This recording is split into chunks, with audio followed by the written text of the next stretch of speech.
Well, it's Sunday, so it's time for Mr. Nailsin to read some comics. That's why it's called Mr. Nailsin Sunday Comics. And continuing with The Eternals, issue number 9, When Gods Walked the Earth.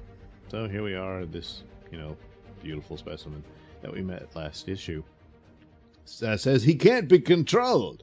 He can't be stopped. Well, I guess so. He can't be controlled.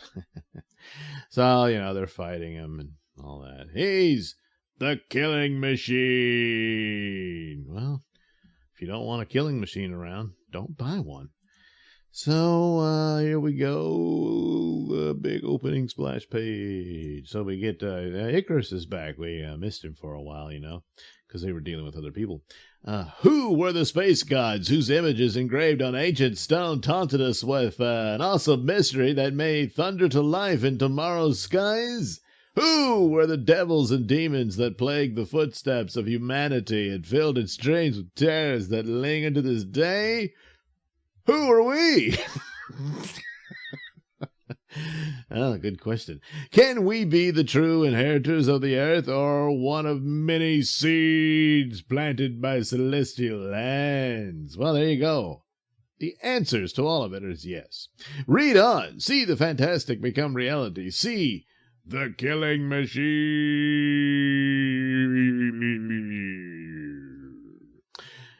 So, there we go. New York City is far behind us, Margot. We should see Olympia any moment now. Yeah, Olympia is a city on top of a mountain, which inspired the legends of Olympus, except for the real Olympus, which there really is an Olympus in Marvel. Yeah, whatever. What are you going to do? But it was not an imaginary planet, the movie. Oh, that's right. You didn't see it, so don't worry about it. It's certainly well hidden.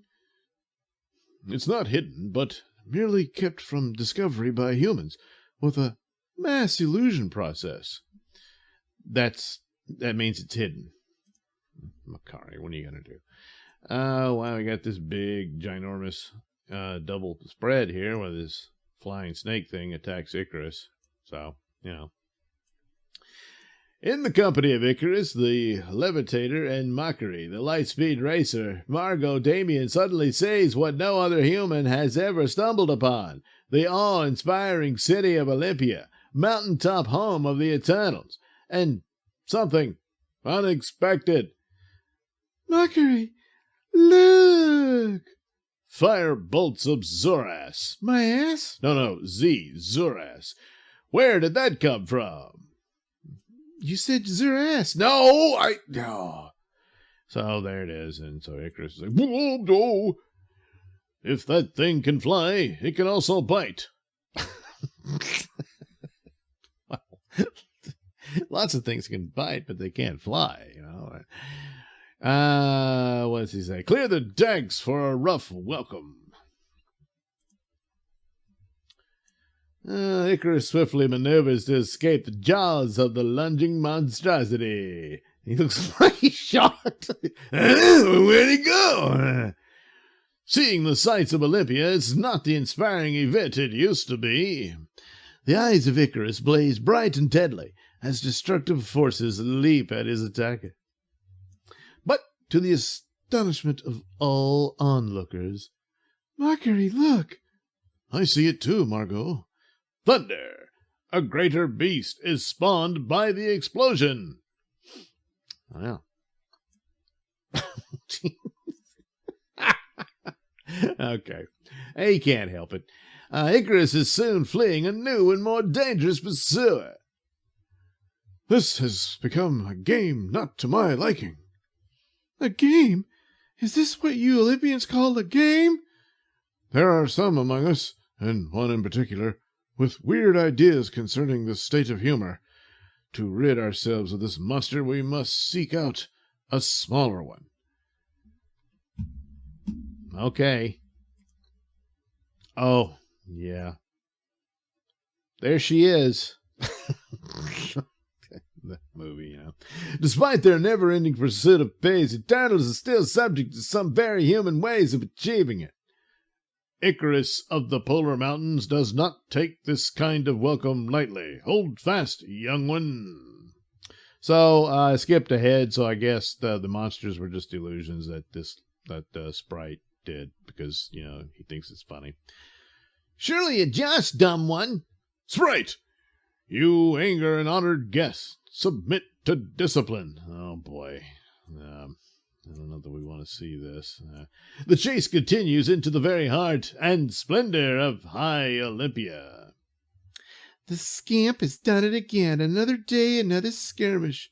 I hope he's caught and punished. An eternal, huh?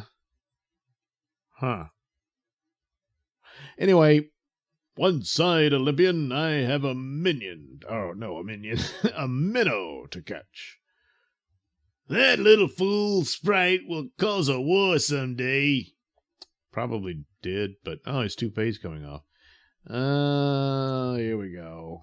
Meanwhile, there are wiser eyes that view the scene with patience and experience so vast that time itself bows to their perspective.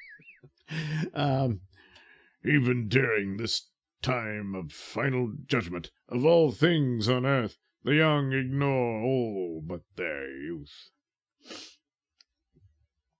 I beg your attention, great Xerox. My instruments have gained a fix on the activities of the space gods. If you wish to study them, my scanner's on focus. Thank you, Domo. I am ready.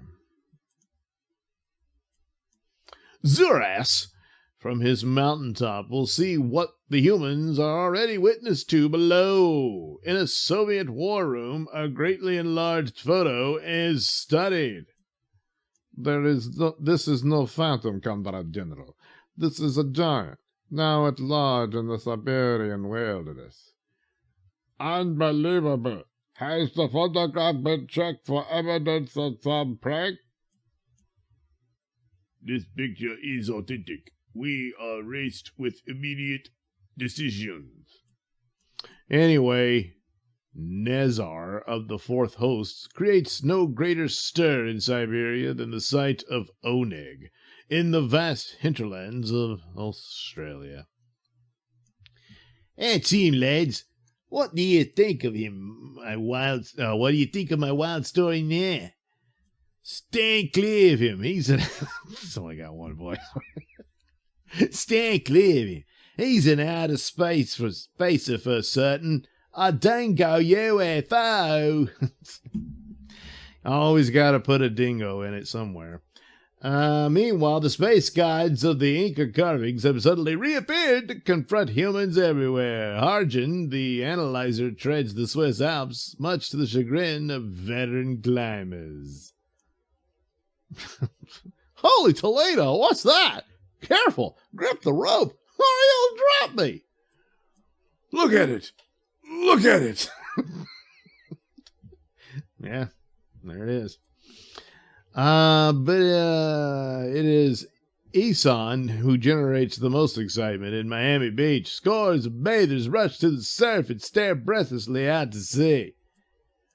Don't push, lady. You can see him as well as I do. But it's a giant. He's bigger than the ocean liner sailing near him. What is he? Where did he come from? Tan. There he is. I just wanted to take a cruise. So anyway, Isan, like the others of the Fourth Host, is a product spawned by the cosmos itself. It is small wonder that he towers above the marvels of man, for he is from places where marvels get it, expand tenfold in time continuums too awesome for humans to behold. Anyway, I can't risk flying any closer. He may swat us out of the sky. Are you daft? This camera will get a close-up. Shot worth a fortune. Radio the Coast Guard, quickly. Somebody do something. Don't get hysterical. You'll panic the others. What if it decides to sink the ship? Why don't they increase the speed and get us out of here? That thing isn't real. I hear there's a movie outfit on location that's shooting a science fiction film. Yeah, don't think so. It frightens me, Harry. Please head back for shore. Yeah, it's some movie studio built this prop. It's bigger than a cruise liner. Well, whatever. Remember the reject, David Hasselhoff? He had to fight the big red dude. Well, let's check in on that. You waste your sympathies on an outcast sweeted turtle. Fools! He's the only thing of beauty in this ugly domain. Athena! Sit down, we can do nothing. Let the combat proceed. The reject can defend himself, but not for long. So anyway, the reject is fearless. He strikes a carcass like an enraged gnat, and with each sting of his weapon he scores a telling wound. Ow! Ow! Ow! Then, before an astonished audience, the monster speaks. You're like them. You hurt carcass. Why? Wonder of wonders, the monstrous mutate can think. And talk. Yeah. Carcass finally does what the reject has been waiting for. With a roar that shakes the arena, Carcass strikes. This is the end for the reject. He has only one cartridge in that power rod. The reject husbands his shots. He fires short but telling bursts at Carcass's face and legs. Ah! Carcass is unable to see, unable to stand. When he falls, the arena rocks as if from an earth tremor. Boom. At that moment, the reject's eyes blaze and his jaws distend like a carnivore. At the kill, a snarl escapes his lips. He rushes towards his stricken foe. He's going to eat some carcass. The reject leaps upon his victim and releases the last, most powerful bolt left to him. Carcass screams and grows silent. He's done it! He's finished Carcass! Well, he named him Carcass, so... Anywho, pressing his remaining attacker against the wall, the reject turns his trapper into the trapped. Then a mighty arm sweeps backward to gain momentum. No! No! The ensuing blow strikes like a hammer. Boy, it really tore him up, huh? I think I skipped a page to get here, so, yeah. A grim hush falls upon the arena. The royal court surveys the carnage in dismay. They have witnessed a slaughter, but with totally unexpected results. See, the savage, evil beast dwells within him. You know, I guess. Anyway, the reject slowly advances toward them. His feet touch the floor like those of a stalking tiger. He leaps at them and strikes fire. A protective energy screen flares into action, sears him to his marrow. It did? Well, then he's done, right? Nope, there he is. Ah! When it clears... There's your poor little sacrificial lamb, Thena. What do you think of him now? He's a destroyer. I hate you. I hate you. Well, they treated him like crap all his life, you know. So, what do you expect? Oh, well. Meanwhile, the Celestial's doing something. The tremendous power unleashed against him does little to disturb him. Isan knows power well. He draws it to him and drains the weapon system. Okay, so someone shot him with something. I forget who. Emptying the city of power is also a simple task. Glowing, undulating waves of energy rise from every structure and vanish seaward. In the arena, the animal instincts of the reject relay strange messages. Somehow he senses that the energy barrier which separates him from his enemies is gone. Okay, so the devious stupidly attacked this giant space god, and it's just sucking all their energy away. So now they've got no power, you know. The reject cautiously extends his hand. It pauses where the barrier should be. Then it moves ahead, piercing dead space, and nothing more.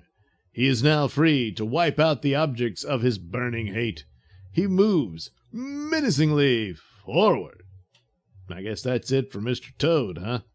Wow! Anything can happen next. Everything happens next. Stand by for... Mother? Mother, should I kill the toads? So anyway, there you go. Another cliffhanger for the Eternals. David Hasselhoff. All right, so we'll find out what happens next in the next exciting issue 10, I think. Yeah.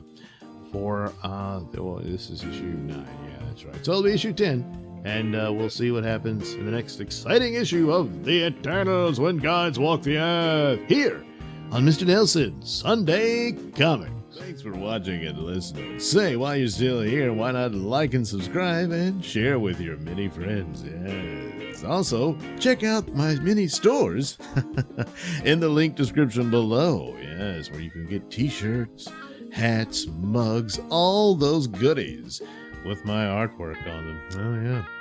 And head over to indieplanet.com and pick up a copy of my comic book, Night Night. Oh, yeah. You can also catch me at my podcast, Mr. Nailsin Show, on RadioMisfits.com. And you can also watch my videos on BitChute.com and now on Rumble.com. Oh, my goodness. So many places to watch me and my stuff. Oh, yeah. And if that's not enough for you, well, you can follow me on many social media platforms and say hi to your old pal, Mr. Nailsin.